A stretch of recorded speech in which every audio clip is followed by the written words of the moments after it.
জয় শ্রীকৃষ্ণ। আমি দেবযানী চলে এসেছি আমার একটা ছোট্ট কাজের ভিডিও নিয়ে। তো এটা হচ্ছে সকাল 6:45, মানে একদম সকালের ভিডিও, কেন ফার্স্ট মর্নিংয়ে একটা কাজ ছিল। তো কী কাজ তোমাদের সাথে শেয়ার করো। আপাতত ছোট দুটো ঘুমাচ্ছে, আমি এখন তালা খুলে যাচ্ছি, বড়টাও ওর রুমে ঘুমাচ্ছে। তো ফাইনালি আমি আমার পার্লারের চাবি নিয়ে রওনা দিয়েছি পার্লারে। তো এ দেখো চলে এসেছে সমস্ত জিনিস নিয়ে, মানে শাড়ি সায়া ব্লাউজ আর কাঁচা ফুলটা ও সব নিয়ে এসেছে। এমন কিছুই সাজের ব্যাপার নয়, যেহেতু গয়নার ব্যাপারটা নেই, কাঁচা ফুলেরই ব্যাপার। তো এই যে ছোট্ট মেয়েটি পুচকিটি, ওর আমার কাছে সাজার খুবই ইচ্ছা। তো ফাইনালি ওকে আমি রেডি করলাম, কেমন হয়েছে জানিও।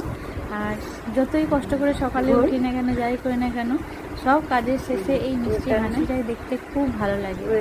তখন আর মনে হয় ঠিক আছে, এই কষ্টটা আমার কাছে কিছুই নাই, এটুকু করা যেতেই পারে। তুই সে যে হ্যাপি, খুশি? কি গানে নাচ করবি? মরু বিজয়। আচ্ছা ঠিক আছে।